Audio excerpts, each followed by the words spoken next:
DDC का दंगल आखिरकार किसका होगा मंगल। आज मंगल का दिन है और ऐसे में ये जानना बहुत जरूरी है कि गुपकार गठबंधन वाकई में चला है या फिर नहीं। गुपकार गठबंधन को भारतीय जनता पार्टी ने कितनी टक्कर दी है।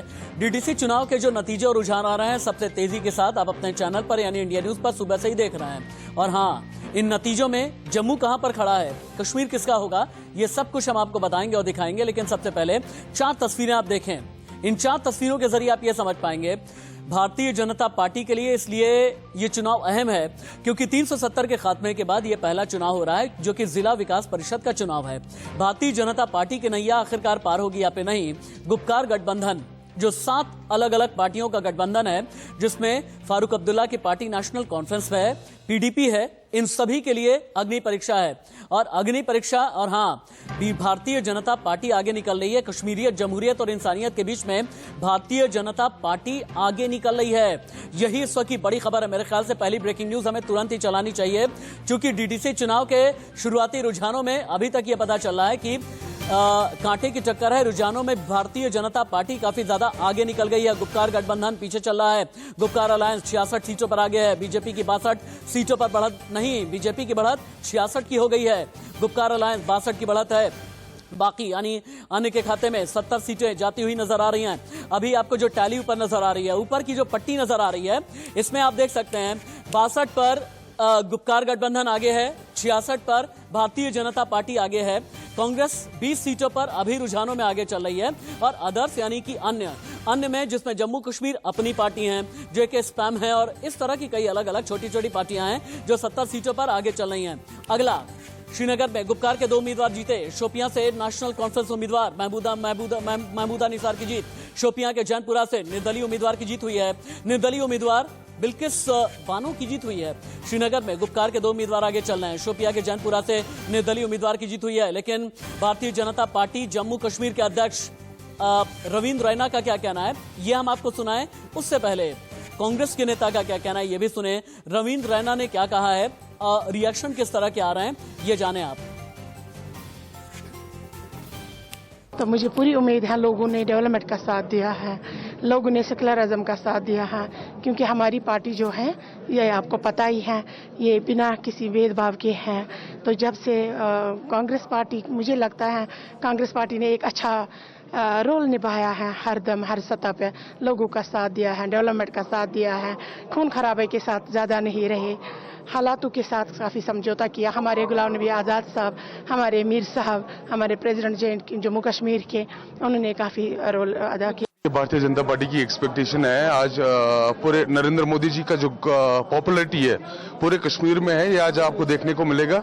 मुझे पूरी उम्मीद है यहाँ के जो लोग हैं जो कम्युनल हेट्रेड फैलाते थे बाकी पॉलिटिकल पार्टी या जो गुपकार गैंग जो अलायंस के नाम पे यहाँ पे कम्युनलिज्म फैलाना चाहते थे और भारतीय जनता पार्टी को दूर रखना चाहते थे, लेकिन वो उसमें फेल हो जाएंगे और आप देखेंगे कुछ ही समय के बाद यहाँ भारतीय जनता पार्टी का कैंडिडेट जीत के आ जाएगा और डल में भी और कश्मीर में भी यहाँ कमल खिलेगा। कश्मीर घाटी के अंदर भी भारतीय जनता पार्टी का कमल का फूल खिलेगा। जम्मू संभाग के अंदर 70 से 80 सीटें भारतीय जनता पार्टी अवश्य जीतेगी। जो 6 साल जो काम किए गरीब जनता के, जम्मू हो, कश्मीर हो, हिंदू हो, मुस्लिम हो, सिख हो, ईसाई हो, महिला हो, पुरुष हो, समाज के हर वर्ग का विकास और समाज के हर वर्ग की चिंता नरेंद्र मोदी साहब की सरकार ने की है और उसका परिणाम आज पूरे जम्मू कश्मीर के अंदर आप देखेंगे कि भारतीय जनता पार्टी की बम्पर जीत होगी। भारतीय जनता पार्टी ने डीडीसी चुनाव में अपना पूरा जोर लगाया है। 16 से ज्यादा केंद्रीय मंत्री या फिर केंद्रीय स्तर के नेता पहुंचे हुए थे और हाँ, अनुराग ठाकुर ने शाहनवाज हुसैन के साथ मिलकर के बहुत जोर लगाया है। आपको याद होगा कि डल झील में किस तरह से बीजेपी ने शिकारा रैली की थी। अनुराग ठाकुर ने शुरुआती रुझानों के बाद में क्या कहा, सुने। का प्रयास किया गया, धमकाने का प्रयास किया गया, लेकिन लोगों ने बढ़ चढ़कर भाग लिया। ये लोकतंत्र की जीत है। नरेंद्र मोदी जी का सपना जो था कि नीचे तक पंचायत के चुनाव, बीडीसी के चुनाव, डीडीसी के चुनाव हों, वो सब हुए और आज नतीजे भी आएंगे। लेकिन मैं यही कहूंगा सबसे बड़ी जीत लोकतंत्र की जीत हुई। निश्चित तौर पर अच्छा प्रदर्शन भारतीय जनता पार्टी का रहेगा और लोग भी चाहते हैं कि नए जनप्रतिनिधि चुनकर आए। एक जो चुनाव होता है ना, हालांकि ये जिला विकास परिषद का चुनाव है, लेकिन पूरे देश के लिए यह संदेश देने वाला चुनाव है, क्योंकि जम्मू कश्मीर से 370 के खात्मे के बाद यह पहला चुनाव है और मैंडेट यह तय करने जा रहा है कि भारतीय जनता पार्टी के पक्ष में कितनी सीटें जाती हैं, जिनके जरिए यह पता चलेगा कि जो लोग अलगाववाद फैलाते थे, जो लोग अलगाववाद की धारा में बह करके जम्मू कश्मीर की फिजा बिगाड़ने की कोशिश करते थे, क्या उन्हें जम्मू कश्मीर की आवाम ने हाशिए पर डाला है या फिर नहीं। यानी मैंडेट का संदेश क्या है, यही जानने के लिए, समझने के लिए ग्राउंड जीरो आपको लेकर के चलेंगे। लेकिन उससे पहले इंट्रोड्यूस कर देता हूं जितने भी गेस्ट अगली डिबेट में मेरे साथ बने हुए हैं। अभिजीत जसरोटिया प्रवक्ता हैं भारतीय जनता पार्टी के, सुमित पीर कश्मीरी एक्सपर्ट हैं, वीरेंद्र सिंह सोनू नेता हैं पीडीपी के, वकार एच भट्टी चेयरमैन हैं जेके स्पैम के, राहुल लाल राजनीतिक विश्लेषक मेरे साथ में हैं। अभिजीत जसरोटिया, मेरा पहला सवाल आपसे यह है, हालांकि रुझान में बहुत कांटे की चक्कर नजर आ रही है, लेकिन ये मैंडेट क्या कहता है कश्मीरियत के लिए, जमहूरियत के लिए, इंसानियत के लिए, उन लोगों के लिए जो अलगाववाद की राजनीति करते थे, उन लोगों के लिए जिनकी वजह से जम्मू कश्मीर की फिजा खराब रहती थी, ये मैंडेट देश को क्या संदेश दे रहा है अभी शुरुआती रुझानों में?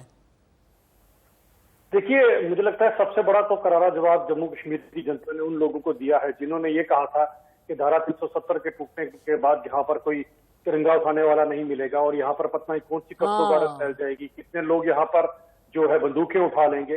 तो सबसे बड़ा करारा जवाब तो उनको लोगों ने दिया है कि मुझे लगता है भारी मतदान भले जम्मू में भले कश्मीर में जो हुआ है, उनको अपने आप इसी से सबक लेना चाहिए कि जम्मू कश्मीर के लोगों का पूरी तरह से जो कॉन्फिडेंस है वो जमहूरियत में है, वो डेमोक्रेसी में है। लोग बढ़ चढ़कर आगे आना चाहते हैं।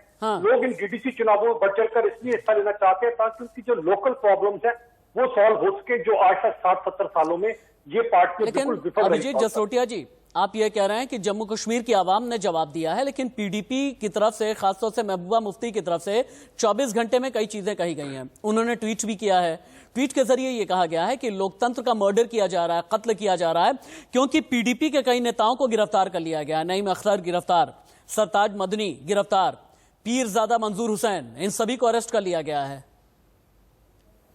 देखिए, इनको सबसे पहले तो इनको यहीं से पता लग जाता है कि लोगों ने इनको यहाँ से करारा जवाब दे दिया। जब ये लोग ये कह रहे थे कि यहाँ पर पता नहीं क्या होने वाला है, लोगों ने फिर भी इंतखाबात किए और डेमोक्रेसी की जीत इसी में है। पहला जवाब तो उनको यहाँ से मिलता है। रही बात इनके नेताओं के नजरबंद होने की जो बात आती है, वो यहाँ से आपको पता लगेगा कि क्यों ऐसा किया गया, क्योंकि ये लोग जो है, एक मिनट रुक जाइए, बहुत बड़ी खबर, बहुत मेजर ब्रेकिंग न्यूज आ रही है इस वक्त।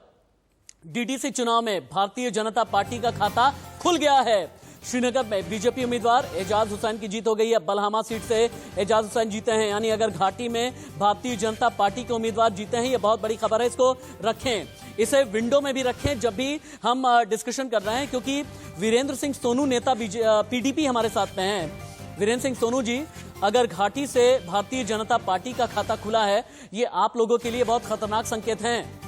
आप लोग तो ये सोच रहे थे किसी भी तरह से अस्तित्व को बचा लेंगे, लेकिन घाटी में ही भारतीय जनता पार्टी ने पहला खाता खोल लिया।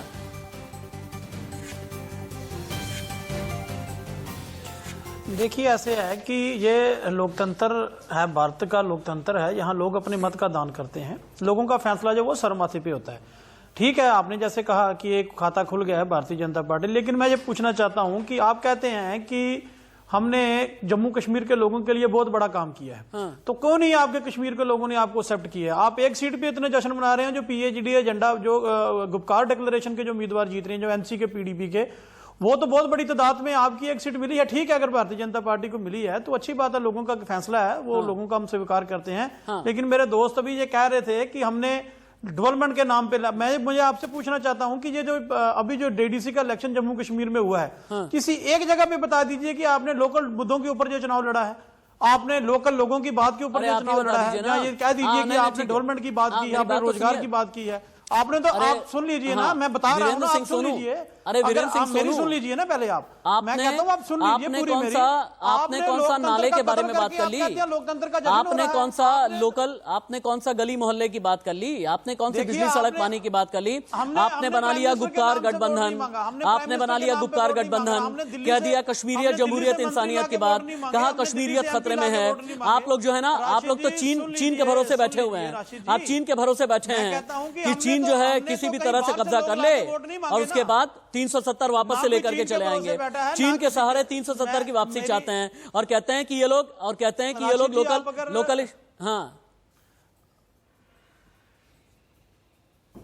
बोलिए ना। मैं कहता हूं कि आप अभी ये कह रहे हैं भारतीय जनता पार्टी कह रही है ये लोकतंत्र की जीत है, तो इस लोकतंत्र का कत्ल तो भारतीय जनता पार्टी ने किया है। ये इससे बड़ा कत्ल क्या होगा कि हमारे लीडर आपने इलेक्शन में भी अरेस्ट किए और कभी रिजल्ट से एक दिन पहले उनको अरेस्ट कर लिया गया। मुझे बताइए क्या लोकतंत्र क्या होता है? मुझे बताइए लोकतंत्र किसको कहते हैं? भारतीय जनता पार्टी पहले इसको समझे लोकतंत्र होता क्या है। लोकतंत्र में लोगों के ख्यालात की जंग होती है। Democracy means battle of ideas. आपने हमारे लीडर को कैंपेन करने तक नहीं दिया। सुन लीजिए ना, मैं पैनल में आपने इंट्रोड्यूस कर दिया है, आपने इंट्रोड्यूस कर दिया है कौन कौन। हाँ, मैं कहता हूं कि आप लोगों को सुनने दीजिए। आपने अगर मेरे से पूछा है, अगर आपने बुलाया है तो मैं बात कर रहा हूं। मैं कहता हूं कि आप लोगों का फैसला सर माथे पे, जो लोग फैसला करेंगे हमारे सर माथे पे होगा। लेकिन आप देख लीजिए कश्मीर में, आप देख लीजिए भारतीय जनता पार्टी को ठीक है एक सीट मिल गई होगी, बाकी सीटें वहां कौन जीत रहा है। और दूसरी बात इन्होंने अभी की लोकतंत्र की। अरे सुनिए, भारतीय जनता पार्टी के मुंह से लोकतंत्र की बात अच्छी नहीं अभी तक के जो रुझान आए ना, नहीं लगती है उनमें कि 66 पर भारतीय जनता पार्टी आगे है। वो भारतीय जनता पार्टी जब भी रुझान आए हैं 66 पर भारतीय जनता पार्टी आगे है। और मेरी बात समझिएगा, एक बहुत ही सुलझे दिमाग वाले मेरे अजीज दोस्त यहाँ पर बैठे हुए हैं, जिनका किसी भी पार्टी के साथ में, जिनका किसी भी पार्टी के साथ में, आप सुनिए सोनू जी, अब सुन लीजिए ना, 1 घंटे की डिबेट है और मेरा ये वादा है कि आपको इतना मौका मैं दूंगा कि अगले 1 घंटे के बाद आप ये नहीं कहेंगे कि लोकतंत्र खतरे में है, क्योंकि लोकतंत्र में आवाज बुलंद करने की ताकत मिलती है। मैं दूंगा आपको ताकत। लेकिन मेरे अजीज दोस्त सुमित पीर अभी बैठे हुए हैं, कश्मीरी एक्सपर्ट हैं ये।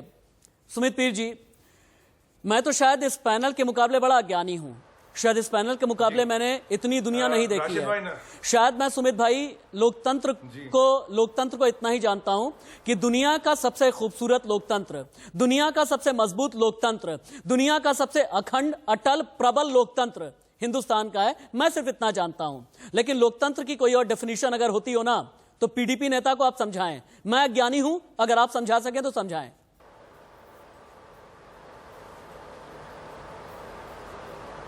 राशिद भाई, देखिए, सबसे पहले धन्यवाद करना चाहूँगा, आपने अपने शो पे बुलाया।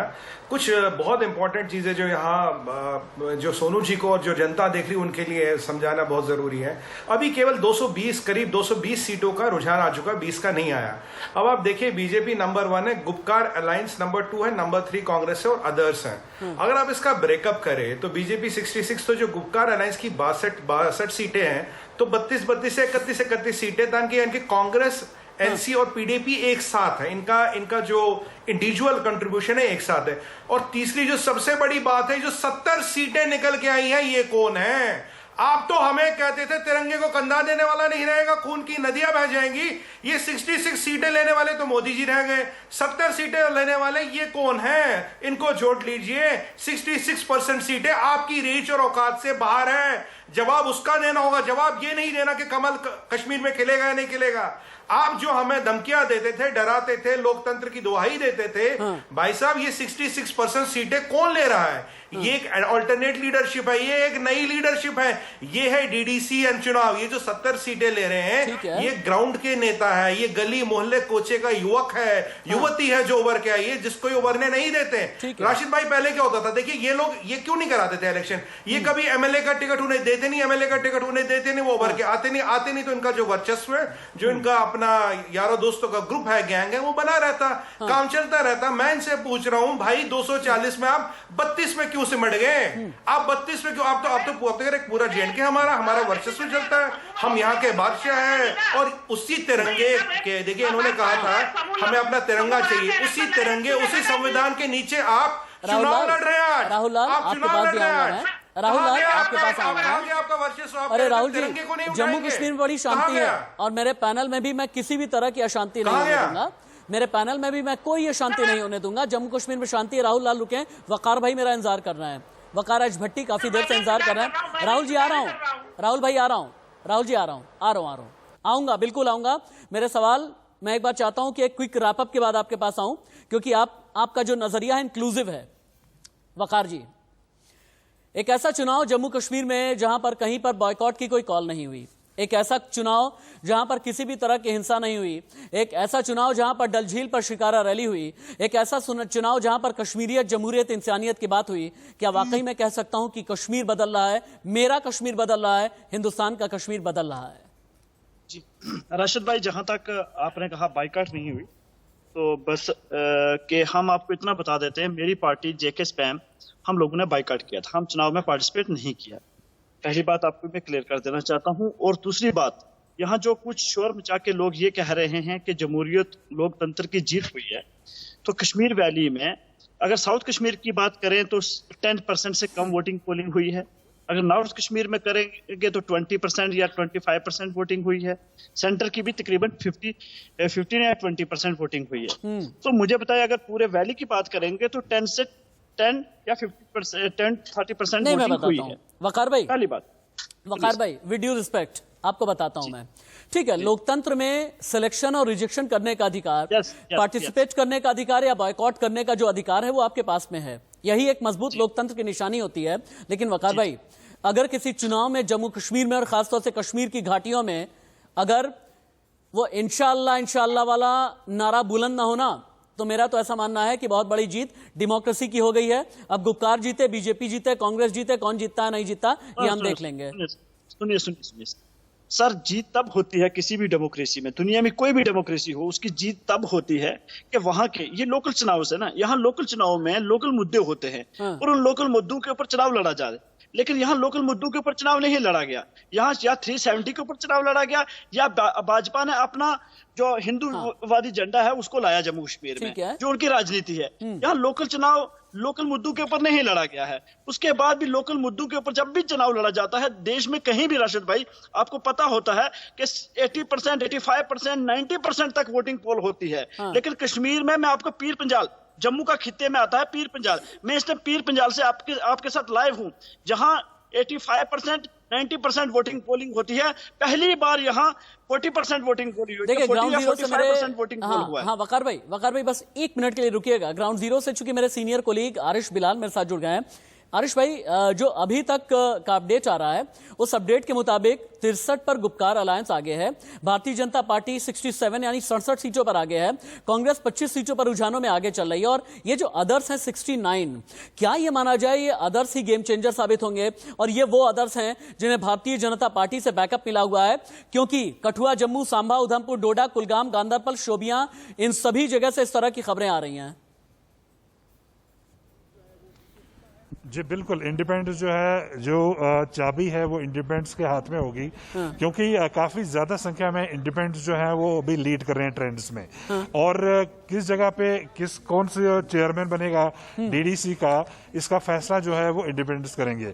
जैसा आपने कहा कि पीएजीडी और बीजेपी जो है उनका नेक टू नेक कंपटीशन चल रहा है। कश्मीर घाटी में हालांकि खुली बढ़त है पीएजीडी को, लेकिन जम्मू में बीजेपी जो है अच्छा कर रही है। लेकिन दोनों जगहों पे जो इंडिपेंडेंस है, चाबी जो है उनके पास होगी। और जैसा आपने कहा कि आपने जो नाम गिनाए, हर जगह पे इंडिपेंडेंस जो है अच्छी खासी संख्या में आगे आ रहे हैं। इधर श्रीनगर की अगर बात करें तो यहाँ पे भी अच्छी खासी संख्या में इंडिपेंडेंस जो है वो सामने आ रहे हैं। हालांकि बीजेपी ने पहली सीट यहाँ पे बाजी मार ली है। बीजेपी के एक कैंडिडेट जो है वो बालामा इलाके से वो जीत के आए हैं और पहली सीट जो है भारतीय जनता पार्टी को मिल गई है। लेकिन बाकी जगहों की अगर बात करें तो वहां पे पीएचडी जो है वो आगे है और इंडिपेंडेंस जो है उनका एक इंपॉर्टेंट रोल बनता है। अभिजीत जसरोटिया, आरिश भाई आप मेरे साथ में रहें क्योंकि आप ग्राउंड जीरो की जितनी अच्छी, जितनी बेहतर, जितनी फैक्चुअल रिपोर्टिंग आप करते हैं, ये हमारे लिए उसके इनपुट्स लेने बहुत जरूरी हैं। अभिजीत जी, चूंकि अभी इंडिपेंडेंस में, और देखें टैली कितनी तेजी के साथ, अभी टैली फिर से बदल गई है। 78 पर गुपकार अलायंस आगे चल रहा है, 61 पर भारतीय जनता पार्टी आगे है, कांग्रेस 28, यानी गुपकार अलायंस ने एक बार फिर से रुझानों में अपनी बढ़त बना ली है। बहुत तेजी के साथ में रुझान बहुत टक्कर के चल रहे हैं। लेकिन ये जो अदर्स हैं जसरोटिया जी, इन्हें किस नजर से देख रहे हैं आप? मैं क्यों पूछ रहा हूं, कश्मीर में 140 सीटें हैं, इनमें से 80 पर आपने अपने उम्मीदवार उतारे और 60 उम्मीदवार जो कि इंडिपेंडेंट हैं, छोटी छोटी पार्टियों के हैं, उन्हें आप लोगों ने बैकअप दे दिया। रशीद जी देखिए, मैं सिर्फ 2 मिनट लूंगा, मैं अपनी बात आपको पूरी बता देता हूं। क्योंकि कश्मीर के अंदर पिछले 15 दिन से मैं कैंपेनिंग कर रहा था। कश्मीर के अंदर एक ड्यूटी लगाई हुई थी, जिसके अंदर अगर आपको याद होगा एक ऐतिहासिक सोपर में टांगा रैली हम लोगों ने की। वहां पर भी लोगों ने बढ़ चढ़कर हमारा साथ दिया और सोपर जैसी जगह पे टांगा रैली करना एक बहुत बड़ी बात थी, जो ये सो कॉल्ड गुपकार गैंग की कोई पार्टी के भी सपने में भी नहीं सोच सकती थी। उसके अलावा आपने डल झील की जो रैली है उसका खुद ही जिक्र कर दिया। और बड़गाम में आपको बताना चाहता हूं, वहां पर 500 से ज्यादा लोगों का जलसा हुआ और वो भी बड़गाम बस स्टैंड के अंदर हुआ। ठीक तो है। ये सबके सब लोग, जब हम वहां पर लोगों से बात कर रहे थे, उन लोगों के साथ जब हम अलग अलग मीटिंगें करते थे, ठीक तो है। यहाँ पर एक चीज सबसे सामने जो आ रही थी वो ये आ रही थी कि डीडीसी चुनावों के अंदर नए चेहरे उभर कर आगे जरूर आएंगे। हाँ। ये नए चेहरे क्यों उभर कर आएंगे? क्योंकि कश्मीरियों के साथ एक सबसे बड़ी, जो कश्मीरियों के साथ एक सबसे बड़ा उनके साथ नाइंसाफी जब की गई वो सन 87 में की गई थी, जब एक ऐसे ही MUF की पार्टी लॉन्च हुई थी। उसको फारूक अब्दुल्ला ने उस समय की सेंट्रल गवर्नमेंट के साथ जीकेओ को हरा दिया और हराए को जिता दिया था, जिसके बाद वहां पर कत्तोगारी शुरू हुई थी। हाँ। तो आज ये डीडीसी चुनाव वही सन 87 को वही MUF वाले ट्रेंड में लेकर जाती है, जहां पर वही नए नेता उभर कर आगे आ रहे हैं। क्योंकि ठीक है। फारूक साहब ये तो नहीं चाहते थे कि नए लोग आगे आ जाए। अगर नए लोग आ जाएंगे तो ओके, उनका डायनेस्टी का ठीक राज है। वहां पर खत्म हो जाएगा। मैं काम करता तो ये जो हूं, आपने मुझे सही चूंकि बात राहुल की, लाल के पास आपने भी बड़ी जाना सही है। बात राहुल कही। लाल जी का ये जो फोन नए डिस्कनेक्ट लोगों हो का गया आगे था। आना, जी अभिजीत ये जी, अपने आप अभिजीत में जी, गुप्कार गैंग को ठीक है। सबसे करारा जवाब है। ओके अभिजीत जी, राहुल लाल, ये गुप्कार गैंग को लेकर के मैं आपसे सवाल करूंगा। हालांकि मैं 10 मिनट पहले ही आपसे सवाल करना चाहता था, लेकिन आपकी कॉल डिस्कनेक्ट हो गई थी। एक बहुत बड़ी खबर आ रही है, डीडीसी चुनाव में अब तक 249 सीटों के रुझान आ गए हैं। जम्मू के 140 में से 126 के रुझान आए हैं और इनमें जम्मू की सीटों के रुझानों में भारतीय जनता पार्टी आगे है। जम्मू में बीजेपी 60, गुप्कार 17 सीटों पर आगे। जम्मू में अन्य 51 सीट पर आगे हैं। गुप्कार गैंग को लेकर के राहुल लाल एक क्विक टिप्पणी आपकी चाहूंगा, क्योंकि मुझे ब्रेक भी लेना है और ब्रेक के बाद मैं राहुल लाल आपके पास ही आऊंगा। एक बहुत ही जल्दी टिप्पणी करें आप। देखिए, सबसे पहले तो गुप्कार को गैंग कहना सही नहीं है। एक लोकतांत्रिक से पार्टियों का समूह है और उन लोगों ने प्रदर्शन किया है। ठीक है। जम्मू कश्मीर के राजनीतिक स्थितियां बिल्कुल वही दिख रही हैं। अभी भी जम्मू में भाजपा का काफी एक पलड़ा भारी दिख रहा है। राहुल लाल जी यहीं से अपनी बात आगे बढ़ाइएगा, ये मेरा वादा है। यहीं से आपकी बात आगे बढ़ेगी। आपने ये कहा कि गुप्कार को गैंग कहना ठीक नहीं है, लेकिन मेरा ये मानना है कि अगर गृह मंत्री अमित शाह ने गुप्कार को गैंग कहा है, उसके पीछे की एक वजह है। क्यों गैंग कहा गया और क्यों गैंग कहा जाना चाहिए आगे भी, मैं आपको ये जवाब दूंगा एक छोटे से ब्रेक के बाद। कहीं मत जाइएगा। डीडीसी का दंगल किसका होगा?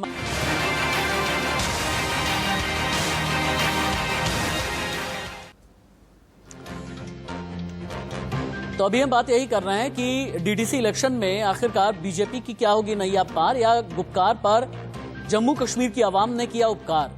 आगे बढ़ें उससे पहले इस वक्त की ब्रेकिंग न्यूज। जम्मू कश्मीर में डीडीसी चुनाव में कांटे की टक्कर हो गई है। श्रीनगर में गुप्कार के 2 उम्मीदवार जीते हैं। शोपियां के जैनपुरा से निर्दलीय उम्मीदवार की जीत हुई है। निर्दलीय उम्मीदवार बिल्किस जान को मिली है जीत। डीडीसी चुनाव में बीजेपी ने भी खोल दिया है खाता। श्रीनगर के बलहामा से एजाज हुसैन जीत गए हैं। कुल मिला जुलाकर के अब टैली को तुरंत ही स्क्रीन पर उतार दिया जाए। अभी कांटे की जो टक्कर है, हाँ अगली ब्रेकिंग भी चला सकते हैं आप। 280 सीटों पर ये जो कांटे की टक्कर है, काउंटिंग जारी है। गुप्कार 80 सीटों पर आगे है। भारतीय जनता पार्टी की जो बढ़त है 66 सीट की हो गई है। डीडीसी चुनाव में रुझानों में बहुत कांटे की टक्कर है, कभी कोई आगे कभी कोई पीछे। गुप्कार 80 सीटों पर आगे है। भारतीय जनता पार्टी 64 पर आगे है। कांग्रेस 29 सीटों पर आगे चल रही है और अन्य अभी 83 पर आगे चल रहे हैं। इस वक्त की बड़ी खबर है। डिबेट को एक बार फिर से ओपन करते हैं। राजनीतिक विश्लेषक राहुल लाल से मैंने वादा किया था कि वापस आकर के सबसे पहले आप ही के पास आऊंगा। राहुल जी, अभी थोड़ी देर पहले आपने ये कहा कि गुप्कार को गैंग कहना ठीक नहीं, जबकि केंद्रीय गृह मंत्री अमित शाह ने गुप्कार गैंग नाम दिया था, कहा भी था उन्होंने। लेकिन मेरा मानना है कि ऐसों को गैंग कहना चाहिए जो कि देश विरोधी काम करें, जो ये कहें कि चीन की मदद से 370 की वापसी कराएंगे, जो ये कहें विदेशी ताकत का सहारा लेंगे और सरकार के बड़े फैसले को पलट देंगे, जो देश विरोधी बात कहें, जो देशद्रोही बात करें, जो देश को तोड़ने की बात करें, जो अलगाववाद की बात करें, वो गैंग होता है, वो संगठन नहीं होता।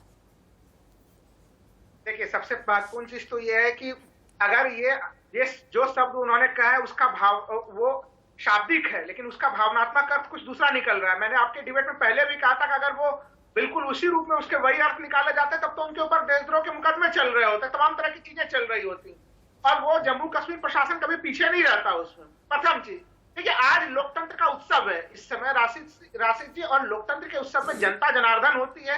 अच्छा, एक बात बताइए उसको राहुल जी, सुनना पड़ता है। राहुल जी, हाँ, आप कह रहे हैं ना सियासत में शाब्दिक चीजें कही गई हैं, लेकिन उसका भाव कुछ और है। अगर मैं राहुल लाल को इस वक्त में कहूं कि ठीक उसी तरह से बात कर रहे हैं जैसे नेशनल कॉन्फ्रेंस या पीडीपी का माउथपीस बनकर के बात करना, शब्द तो मेरी बात सुनिए ना, मैं राजनीतिक विश्लेषक की जगह अगर इन शब्दों का इस्तेमाल करूं तो आप ये तो नहीं कहेंगे ना शाब्दिक तरीके का अलग, विचारों में अलग, आपको बुरा लगेगा ना? ठीक उसी तरह से समझिए आप। राशि जी, एक लंबा समय हो चुका था। अगर ये गैंग होता तो इनके ऊपर गैंग के अनुरूप कार्रवाई करने के लिए भारतीय जनता पार्टी स्वतंत्र थी। वो उन्होंने ये वहां का प्रशासन स्वतंत्र था, उस तरह की कार्रवाई नहीं हुई। दूसरी चीज, देखिए, आप पीडीपी के साथ सरकार बनाए, पीडीपी बहुत अच्छी है। जब आप अपना वहां पे पीडीपी से अलग हो जाए तो वो गैंग का हिस्सा। अभी भी मैं उदाहरण दे रहा हूं कि एक तरह से बगल के लद्दाख में, कारगिल में पीडीपी और बीजेपी दोनों मिलकर सरकार चला रही है। वहां पे स्वास्थ्य परिषद में जो है वहां पे इन लोगों ने समर्थन दिया हुआ है। तो इसलिए ये तो देखिए, बीजेपी एक तरह से पॉलिटिकली इस तरह के बयान देती है, देश भर में अपना उनको राजनीतिक ध्रुवीकरण करना होता है, लेकिन ये सबों को समझ में आता है कि इसका कोई मतलब नहीं है। वो एक तरह से फर्जी किस्म का राष्ट्रवाद है। अच्छा। और जम्मू कश्मीर की जनता ने बड़ा अच्छे ढंग से एक तरह से अभिजीत जसरोटिया के पास जाऊं। अभिजीत जी, राहुल लाल कह रहे हैं कि आप लोग का राष्ट्रवाद फर्जी किस्म का राष्ट्रवाद है।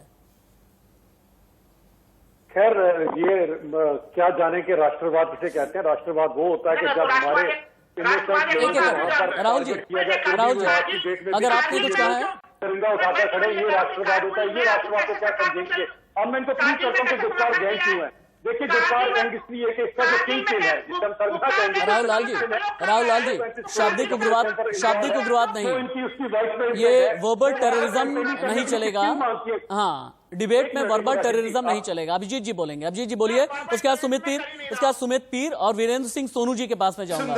बोलें अभिजीत जी, बोलें। देखिए, मैंने पहले बात की कि गुप्कार गैंग क्यों कहा जाता है। गैंग इसलिए कहा जाता है, सबसे पहले इनके जो लीडर हैं उनको देखिए, जो सबसे हेड कर रहे हैं इस गैंग को, उनको अभी पीछे ईडी ने उनकी प्रॉपर्टी टैक्स की, क्योंकि उन्होंने इनोसेंट कश्मीरी बच्चों के क्रिकेट किट के पैसे खा लिए। उन क्रिकेट किट के, उन क्रिकेटर्स के हाथों में जाकर अरे राहुल जी प्लीज बात कंप्लीट करने दीजिए ना, बात कंप्लीट करने दीजिए। प्लीज बोलिए, राहुल जी याद रखिएगा। राहुल जी, अगर शाब्दिक उग्रवाद हुआ, मैं आपकी आवाज अगर नीचे करूंगा ना तो काम करते हैं, गोलियां खाकर भी काम करते हैं। वो लोग, हमारी बात सुनिए। हमें आपके यहाँ पर थ्योरेटिकल नॉलेज भी चाहिए। आप कैसी तरीके से सुनिए, पहले सुनिए जरा। अगर आपको नहीं समझ आती है 2 मिनट चुप रहिए, शब्द भाषा मत प्रयोग कीजिए। बड़ी आपको डेमोक्रेसी दिखा दी राजनीति में, आप डेमोक्रेसी के काबिल नहीं है। बात सुनिए, मैं आपको बताता हूँ क्यों है ये। सबसे पहले इनका सरगना, जो इनका किंग पिन 135 करोड़ का घपला करता है, तो क्या ये गैंग में हुआ। इनकी वाइस प्रेसिडेंट महबूबा मुफ्ती, वो कहते हैं उनकी कैंपेनिंग करने दीजिए। कैंपेनिंग किसके लिए करने दीजिए, जो टेररिस्ट के साथ उसके लिंक पर खुद टेररिस्ट पाया गया है पुलवामा के अंदर, उसके लिए कैंपेनिंग करने के लिए भेज दिया। तो क्या ये गैंग नहीं हुआ। ये सभी का सभी चोर चक्कों को दे गए, जिन्होंने कश्मीरियों के हक का पैसा खाया हुआ है। और जब भाजपा आज इनसे उनके पैसे का हिसाब तो इनको मिर्ची लग रही है, तभी ये सभी के सभी एक दूसरे के बाहों में बाहें डालकर इकट्ठे हो चुके हैं, क्योंकि इनको पता है कि इनसे एक एक पैसे का, एक एक पाई का हिसाब किताब लिया जाएगा। तो ये सभी के सभी चोरी चक्कों का गैंग नहीं है, तो क्या कहेंगे। ये पता नहीं कौन से चीज को ये गैंग कहते हैं। और क्या गैंग होता है। गैंग यही तो होता है जो इलीगल काम करता है। गैंग वही होता है। अब आप दोनों रुक जाएं। गैंग यही होता है। अब आप दोनों ही रुक जाएं, क्योंकि मुझे सुमित पीर के पास में जाना है। उनकी बातें करता है। अभिजीत जी, अब आप भी रुक जाएं, सुमित पीर के पास में जाना बहुत जरूरी है। सुमित पीर, क्या आगे आने वाले दिनों में मैं ये समझ लूं कि वो इंशाअल्लाह जैसे नारे नहीं गूंजेंगे? क्या आने वाले दिनों में मैं समझूं कि जब विधानसभा चुनाव होगा, चूंकि डिलिमिटेशन प्रोसेस को आगे बढ़ाया जा रहा है, तो फिर ऐसे में कभी भी जुमे की नमाज के बाद में वो काले काले झंडे नहीं लहराए जाएंगे, पाकिस्तान के फेवर वाले जो नारे होते हैं वो सब नहीं बोले जाएंगे? जी,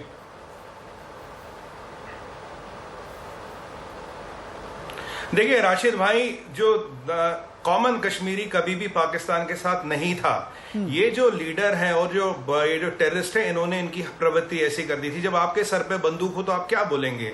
आप तो वही बोलेंगे ना जो बंदूक वाला बुलवाएगा। मुझे एक बात बताइए, आज इनसे पूछे इनके लीडरों से, भैया ये जो 84 लोग दिख रहे हैं ना हमें, ये है नया नेता, ये है नया युवा, इसको आप रोक रहे थे 70 साल से, इसलिए आप इलेक्शन नहीं करा रहे थे। आज आपकी औकात क्या 25-25 सीटें रह गई है? अगर बीजेपी कोई पावर नहीं है वहां पे, वो 66 सीट पे बैठे, 25-25 सीटों पे बैठे हैं, तो आपका टोटल वर्चस्व तो 30% सीटों पे रह गया। बाकी 70% सीटें कौन लेंगे? आप तो कह रहे थे सारा कश्मीर हमारा है। डेवलपमेंट जब आती है ना राशिद भाई, ना काला झंडा दिखेगा, ना हरा झंडा दिखेगा, कुछ भी नहीं दिखेगा। एक झंडा दिखेगा, वो है तिरंगा। एक झंडा दिखेगा भारतीयता का। एक झंडा दिखेगा डेवलपमेंट, डेवलपमेंट, डेवलपमेंट, क्योंकि कश्मीर को चाहिए डेवलपमेंट। और इन्होंने जो अपनी फ्रीडम बनाई थी ना 70 साल से, वो रोशनी स्कैम आप करो, 110 करोड़ रुपए आप खा जाओ, सब खा के आप जाओ। हाँ सुमित भाई, अब इंतजार। राहुल लाल प्लीज, मैं हाथ जोड़ करके कह रहा हूं, नहीं राहुल लाल बिल्कुल नहीं।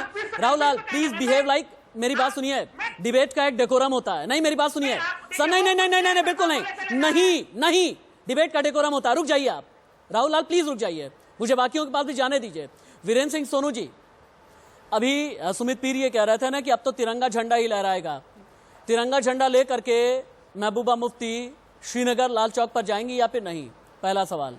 अगला सवाल ये, वंदे मातरम गाएंगे या फिर नहीं। तीसरी बात ये, भारत माता की जय बोलेंगे या फिर नहीं।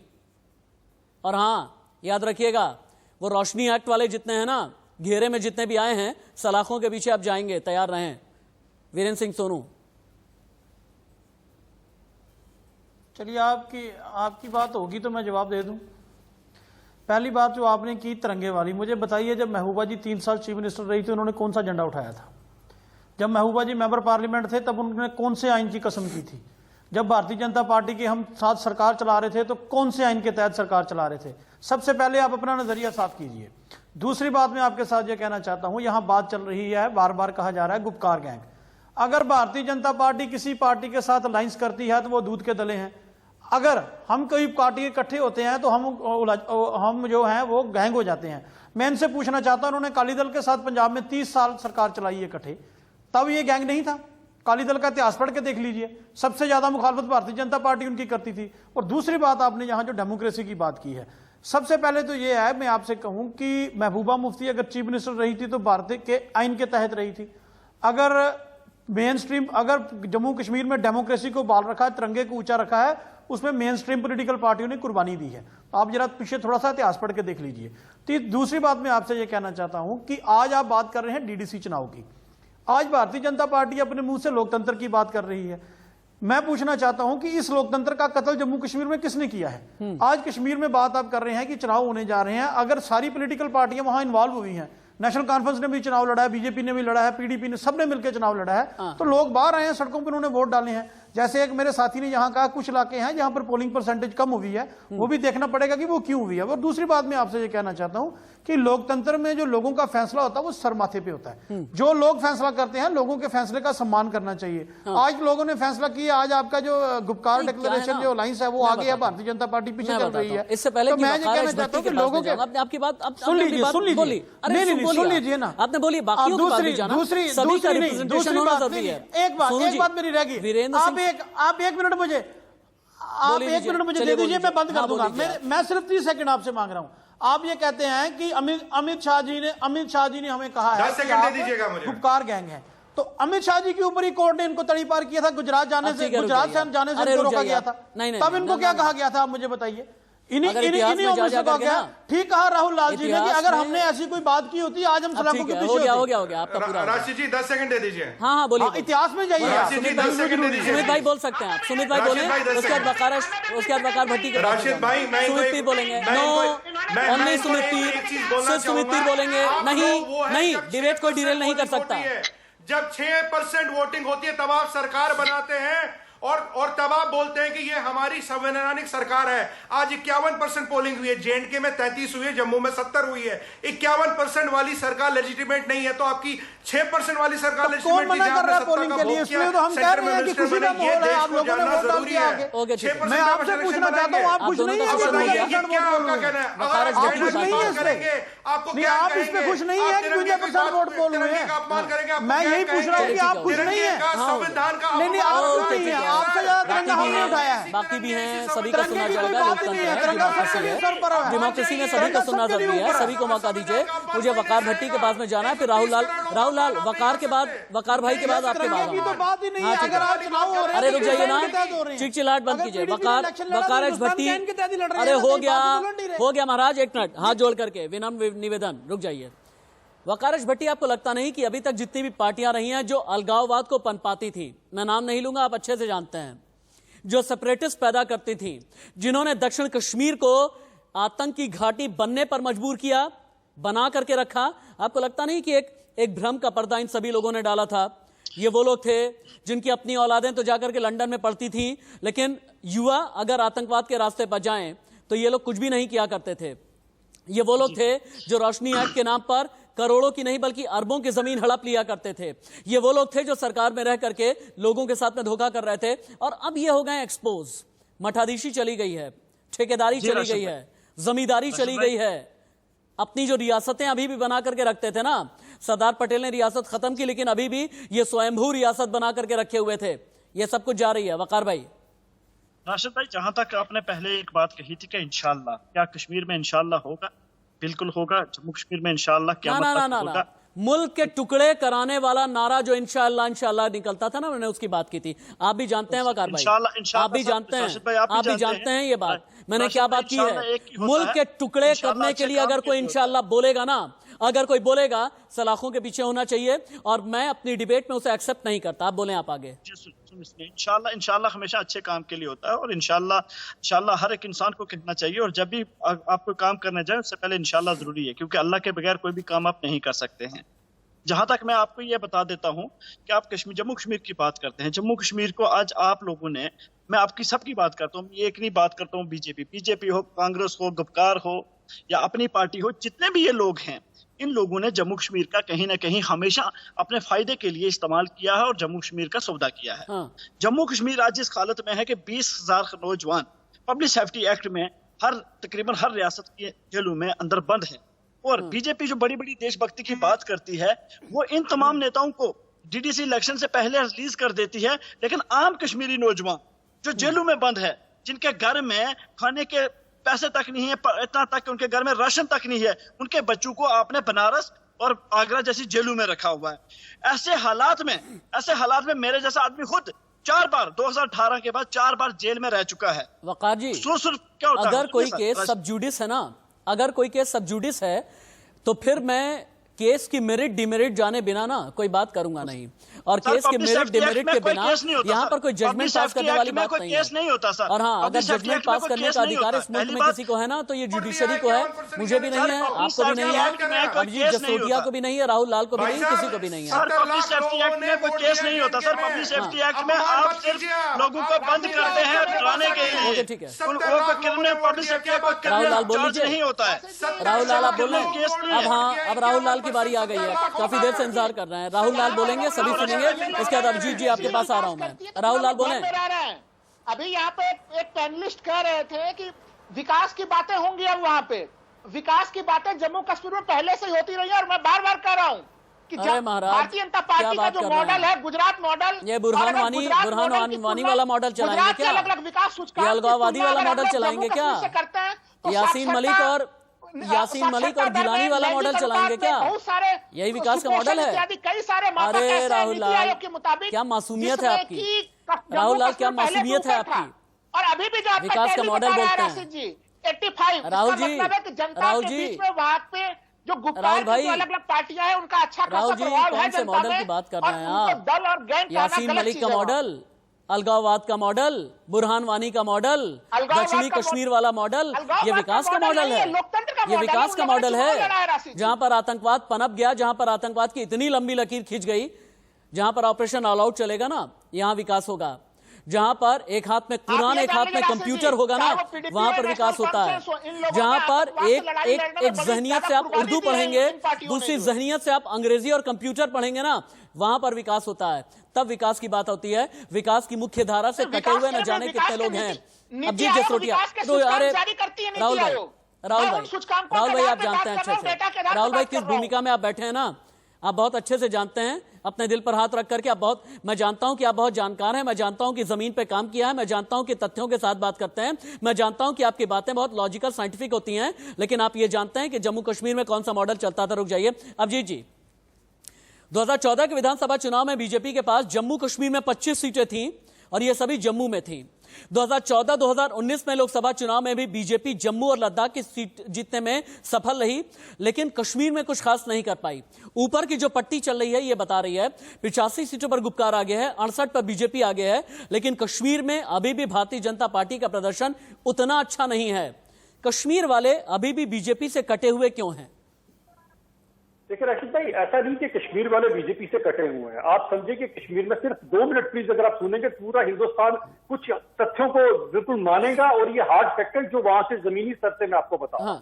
देखिए, ऐसा नहीं कि कश्मीर में लोग हमसे कटे हुए होते तो सोपर हमारी टांगा रैली में हमारे साथ ना आते। हाँ। आपके सामने हमारी बड़ी बड़ी रैली में 500, 600 लोगों की भी शिरकत थी और वो बिल्कुल ओपन में थी। हमने किसी कमरे में छुपकर वो रैलीज नहीं की। आप कश्मीर के मेन मुद्दे को समझिए। सबसे पहले 47 के बाद नेशनल कॉन्फ्रेंस ने सबसे पहले बेवकूफ बनाना शुरू किया, इनके मरहूम शेख अब्दुल्ला।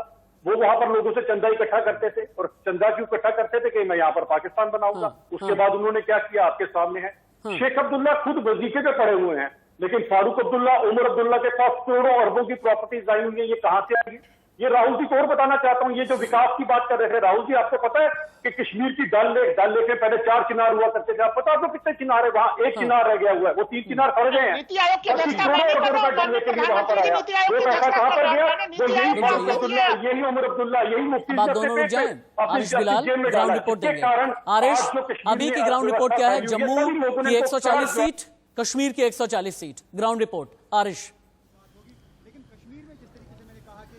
जी देखिए, श्रीनगर जो है वो पहला ऐसा डिस्ट्रिक्ट बन गया है जहाँ पे सभी 14 सीट्स के जो है रिजल्ट आ गए हैं, और यहाँ पे जैसे हम सुबह से कह रहे थे कि इंडिपेंडेंस जो है वो बाजी मार चुके हैं, और 14 में से 7 सीटें जो है वो इंडिपेंडेंस ले गए हैं, जबकि नेशनल कॉन्फ्रेंस के पास 1, पीडीपी के पास 1, भारतीय जनता पार्टी के पास 1, और अल्ताफ बुखारी की अपनी पार्टी के पास 3 सीटें गई है। तो और पीपल्स मूवमेंट जो है, जो पीएजेडी का एक हिस्सा है, वहां पे उन्होंने 1 सीट ले ली है। तो कुल मिला के अगर देखा जाए तो यहाँ पे पिक्चर बिल्कुल भी क्लियर नहीं है, न तो पीएजेडी के पास गई है, न तो बीजेपी के पास गई है, बल्कि इंडिपेंडेंस जो है वो एक बड़ा पावर बन के उभर के सामने आए हैं श्रीनगर शहर में। मुझे कमर्शियल ब्रेक की तरफ भी बढ़ना है, बहुत जरूरी है, लेकिन ब्रेक पर जाऊं उससे पहले सुमित पीर से एक चीज जरूर पूछना चाहूंगा। सुमित भाई, आप मेरे डिबेट में स्ट्रेटेजिक एक्सपर्ट की हैसियत से भी बैठते हैं, कश्मीर की बहुत अच्छी जानकारी रखते हैं, इंडो पाक मसले पर भी बहुत बार मैं आपकी राय लिया करता हूं। मुझे ये बताएं, आज जो डीडीसी चुनाव के नतीजे आ रहे हैं, इमरान खान, कर्नल बाजवा, शेख रशीद कौन सी दूरबीन लगा करके देख रहे होंगे?